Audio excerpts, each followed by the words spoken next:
Now, of course, one of the beloved brands in the community is Xerjoff. They are a high-tier niche brand. They have so many incredible fragrances from Torino 21, Renaissance, Lua, Modoc. There's so many fantastic Xerjoff fragrances, ones that I'm personally a huge fan of. Today, we're going to be focusing on the spring hitters. These are fantastic fragrances for the springtime. I'm excited to give you my thoughts on my favorite spring Xerjoff fragrances, so make sure to stay tuned.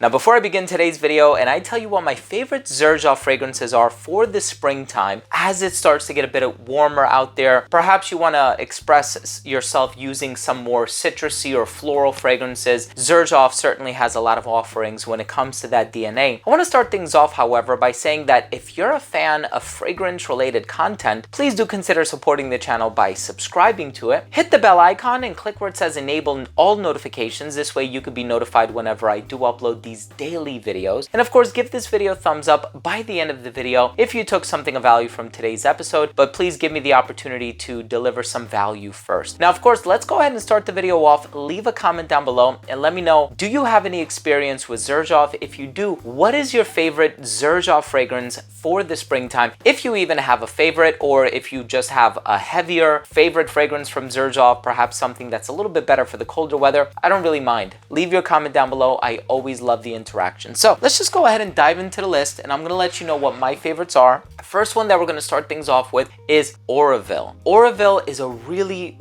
interesting fragrance. There's orange blossom or African orange flower, one of those two. There's also chamomile and tobacco. A bit of neroli, so it's a bit citrusy as well, but it's a beautifully done fragrance, really strong. And as you can see, I do have this in the older presentation. I think this one came out back in 2009. I purchased my bottle, I believe, in 2012. So I've had this one for many years, but it's a fantastic release. Some people have compared it to Dajala by Roja Parfum. Totally different in my opinion.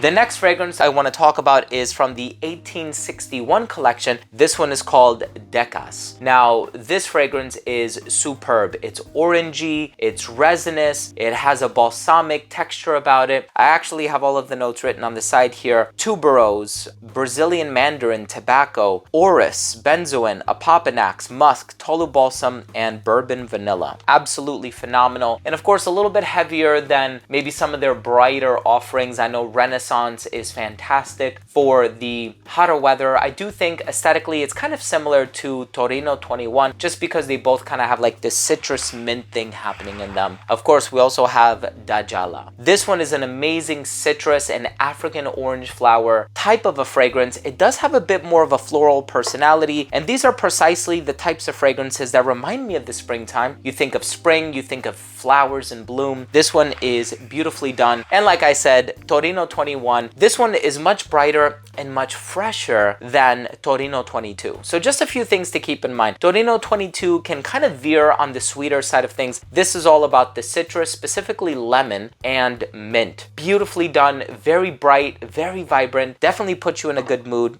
And I love this one. Of course, we also have another very bright citrusy tobacco-based fragrance, and this one is called Uden Overdose. Now, this one I've been a fan of for a long time. The original Uden is really nice too, but if you want something a bit stronger, a bit more lasting power, you're a fan of tobacco, but you want a fresher expression of tobacco, Uden Overdose is really nice, professional smelling. And then, of course, we have another one that I truly love. This one I've been talking about for probably over a decade now, Neo.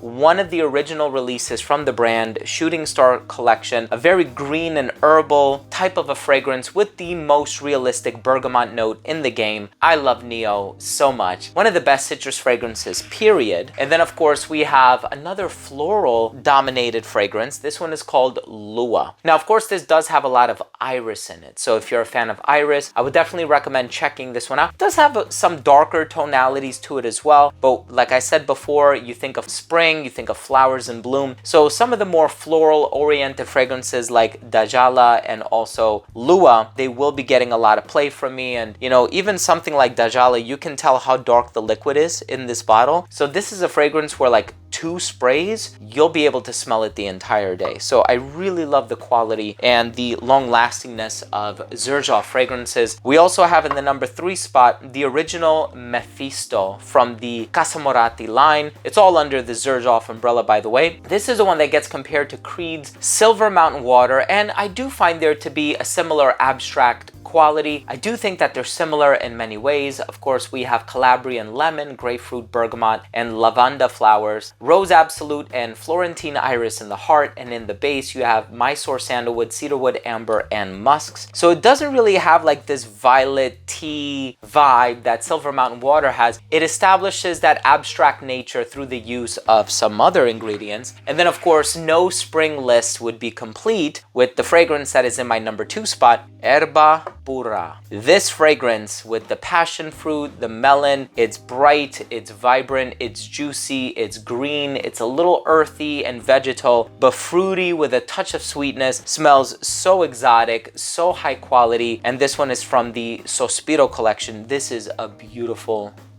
fragrance. And of course, with that being said, I do have to talk about my number 1 fragrance on this list. This one does have violet, it does have iris, it does have a bunch of citrus, very classy, sophisticated, gentlemanly. It has so many wonderful things going for it. And this possesses a DNA that is signature scent worthy in my opinion. This one also by Casa Morati is called Mefisto Gentiluomo. Not only do I love to wear this fragrance in the summertime, as a matter of fact, in previous years it has made its way into the number 1 spot on my list, but because of those floral ingredients that are in there, it smells so natural, so inviting, classy, distinguished, elegant, perfect for both the spring and the summer. It's my number 1 favorite for the springtime from the House of Xerjoff. There you have it. My top 10 favorite Xerjoff / Sospiro / Casa Morati fragrances for the springtime. With that being said, once again, what are your favorites? Leave your comment down below. Thank you so much for joining me today. I really hope you appreciated this video. Please don't forget to subscribe, hit the bell, and give this video a thumbs up. Love you guys. Thank you again for watching, and we'll see you tomorrow. Bye.